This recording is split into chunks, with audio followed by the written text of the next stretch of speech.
नमस्कार दोस्तों, मैं हूं दिनेश केवरा। बहुत बहुत स्वागत है आपका इस कार्यक्रम में। बांग्लादेश के बारे में बात करेंगे।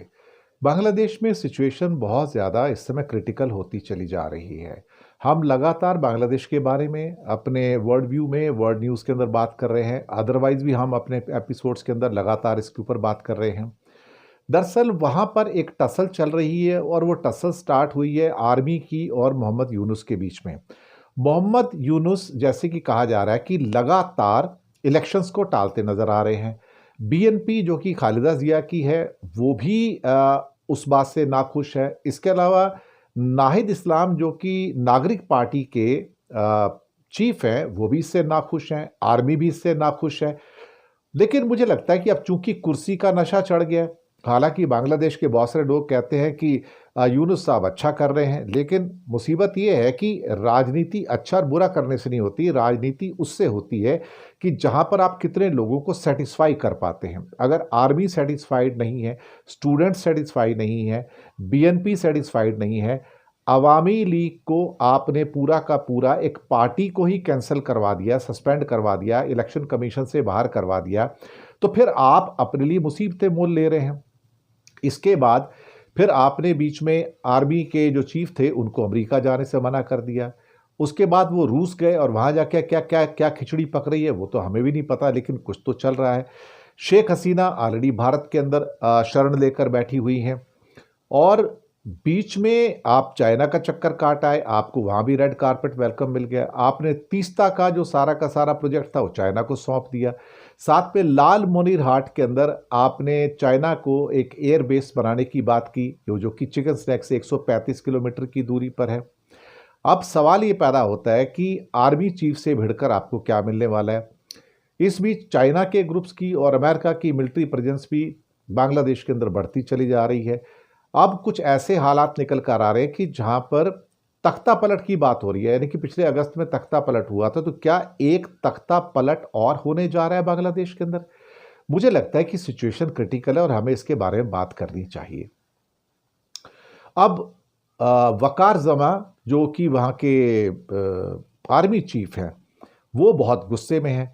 एक मुद्दा जो लगातार उद्वेलित कर रहा है इस समय बांग्लादेश के अंदर, वो है रेखाइन ह्यूमन कॉरिडोर फॉर रोहिंग्या, जो अमेरिका के कहने पर यूनुस साहब ने एक्सेप्ट किया है कि जहां पे बांग्लादेश से और क्या कहते हैं कि जो अराकान आर्मी है जिसको सपोर्ट करने की बात हो रही है म्यांमार के अंदर, और वहां पर जो विद्रोही ग्रुप है, बीच में एक ह्यूमन कॉरिडोर बनाने की बात की जा रही है जिसको रेखाइन ह्यूमन कॉरिडोर कहा जा रहा है और ये रोहिंग्यास के लिए होगा। दरअसल ये मुझे समझ में नहीं आता कि इसको बना के उनको क्या मिलने वाला, सिवाय इसके कि अमेरिका अपने हित साधना चाहता है और कोई अपनी एक वहां पर एक क्रिश्चियन स्टेट बनाना चाहता है। इस सारी की सारी स्कीमिंग के जिसको यूनुस जो है सपोर्ट कर रहे हैं, लेकिन आर्मी और जो राजनीतिक ग्रुप हैं वो उसको समझ रहे हैं कि ये बांग्लादेश के खिलाफ है, ये बांग्लादेश की जो सॉवरेनिटी है, जो संप्रभुता है, ये उसके भी खिलाफ है, कि बांग्लादेश की यूनिटी को खतरा हो सकता है इससे। और यूनुस लगातार अमेरिका के कदमों में झुकते नजर आ रहे हैं और दूसरी तरफ चाइना के कदमों में झुकते नजर आ रहे हैं। जनरल वकर जमा ने कहा है कि अगर आप ये लेकर आएंगे, ये बिल्कुल बांग्लादेश के खिलाफ है। लोग, जो आम लोग हैं, वो भी सुनने में आया कि उस रेखाइन ह्यूमन कॉरिडोर के खिलाफ है, बीएनपी भी उसके खिलाफ है। जो national security adviser Khalilur Rahman साहब हैं, वो कभी इधर कभी उधर हो जाते हैं, मौका देखते हैं, मौका देखा तो अगेंस्ट हो गए, मौका देखा तो फेवर में हो गए। तो उनकी बात अब क्या समझी जाए क्या ना समझी जाए। लेकिन बीएनपी उसके खिलाफ है जो कि खालिदा जिया की पार्टी है। आम आदमी भी इस रेखाइन ह्यूमन कॉरिडोर जो कि रोहिंग्यास के द्वारा बनाया जाएगा, रोहिंग्यास के लिए बनाया जा रहा है, उसके खिलाफ है। आर्मी वैसे ही है। मुझे लगता है कि आर्मी ने वार्निंग दे दी है इसके ऊपर। एक तो ये नहीं बनेगा, आप ब्लडी कॉरिडोर नहीं बना सकते हैं, आप इसको नाम दिया गया है ब्लडी कॉरिडोर, आप ये ब्लडी ह्यूमन कॉरिडोर नहीं बना सकते हैं। दूसरा, उनको कहा गया है कि भाई आप दिसंबर से पहले पहले पूरे इलेक्शन करवाएं और जो भी पार्टी जीतती है उसको हम सत्ता सौंप दो और आर्मी दोबारा से बैरक के अंदर चली जाएगी। लेकिन मुसीबत यह है कि यूनुस खुद को बांग्लादेश का रहनुमा समझने लगे हैं। वो भूल गए कि अभी भी बांग्लादेश की आधी कमान तो फौज के पास है ना, और फौज के सारे वो कुछ कर रहे थे। अब बांग्लादेश ने यूनुस को 3 महीने का टारगेट का टाइम दिया है। अब सुनने में आ रहा है कि यूनुस इस्तीफा दे सकते हैं। ये कल रात से जो खबरें निकल के आ रही है कि यूनुस बहुत घबराए हुए हैं और हो सकता है कि वो रिजाइन कर दें। उधर भारत ने कालादान प्रोजेक्ट को तेजी से पूरा करने के लिए कमर कस ली और बांग्लादेश को दी गई जो बहुत सारी ट्रांसशिपमेंट की लैंड पोर्ट की सुविधाएं थी वो भी वापस ले ली हैं। इसका मतलब यह हुआ कि अब सपोर्ट ना मिलने के कारण बांग्लादेश के अंदर मोहम्मद यूनुस की सरकार गिर सकती है, यानी कि मोहम्मद यूनुस इस्तीफा दे सकते हैं। और सुनने में आया कि इस्तीफा देने पर वो विचार भी कर रहे हैं। बहुत सारी चीजें हैं जिसके ऊपर इस टाइम यूनुस घिरते नजर आ रहे हैं और वो शायद वहां की जो बिगड़ती हुई पॉलिटिकल सिचुएशंस है उसको संभाल पाने में अब कामयाब नहीं हो पा रहे हैं। मुझे ऐसा लग रहा है कि वो चीन को भी खुश करना चाहते हैं, वो अमेरिका को भी खुश करना चाहते हैं। पर सवाल ये पैदा होता है कि क्या वो अपने बांग्लादेश के अवाम को खुश कर पा रहे हैं, या बांग्लादेश की आर्मी को खुश कर पा रहे हैं, या बांग्लादेश की जो पॉलिटिकल पार्टीज हैं उनको खुश कर पा रहे हैं क्या ये?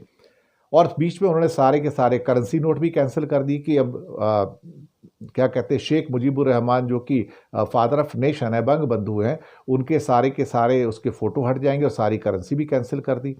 तो एक के बाद एक ऐसी चीज़ें जो है उन्होंने परेशानियां अपने लिए पैदा की हुई हैं। उसके बाद में नॉर्थ ईस्ट को भी बोल दिया कि लैंड लॉक्ड है भारत का और ये हमारे बिना तो पूरा नहीं होता है, तो उसके ऊपर भी वो धमकी की बात कर रहे थे उस समय। मुझे लगता है कि मोहम्मद यूनुस शायद अपनी सीमा से बाहर चले गए हैं। वो बांग्लादेश की जो पॉलिटिकल सिचुएशन है उसको पहचानने को तैयार नहीं है।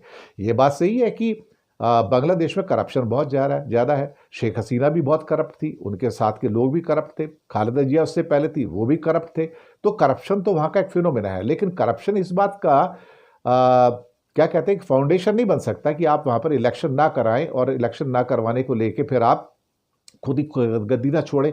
इसका मतलब ये हुआ कि अब इस समय जो हालात इस किस्म के हैं, जहाँ पर बांग्लादेश के अंदर जो हमें समाचार मिल रहे हैं कि एक और तख्ता पलट वहां पर हो सकता है, यानी कि जिस ढंग से शेख हसीना पिछले अगस्त में गई थी, अब ये हो सकता है कि शायद यूनुस को भी एक तख्ता पलट के अंदर वहां की शायद सेना जो आर्मी है वो उनको हटाकर बाहर कर दे।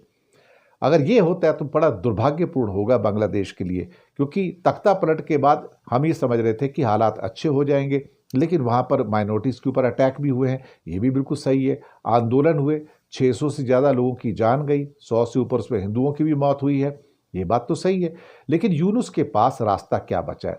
क्या आर्मी उनको सपोर्ट कर रही है? आर्मी उनके खिलाफ हो गई है। अब आर्मी का उनका खिलाफ हो जाना अपने आप में बहुत बड़ा एक एंगल निकल के आ रहा है। और अभी वकार जमा जो जनरल है वो रशिया का दौरा भी करके आए हैं, तो रशिया की इसके अंदर क्या खींचतान है ये भी नहीं पता है। लेकिन कुछ ना कुछ ऐसा है कि जनरल वकार ने यूनुस को चेतावनी दी है कि आप चुनाव की घोषणा जल्दी करें और सेना के मामले में इंटरफेयर ना करें। हालांकि बीच में यह भी कोशिश की जा रही थी यूनुस के द्वारा कि जनरल वकार जमा को ही हटा दिया जाए, रिप्लेस कर दिया जाए, लेकिन वो शायद कर नहीं पाए। तो यूनुस को सेना के साथ भी अपने रिश्ते सुधारने होंगे और कहीं ना कहीं कुछ ना कुछ ऐसा जरूर करना पड़ेगा जो थोड़ा अलग होगा। मुझे ऐसा प्रतीत होता है। तो बहुत बहुत शुक्रिया आप सबका।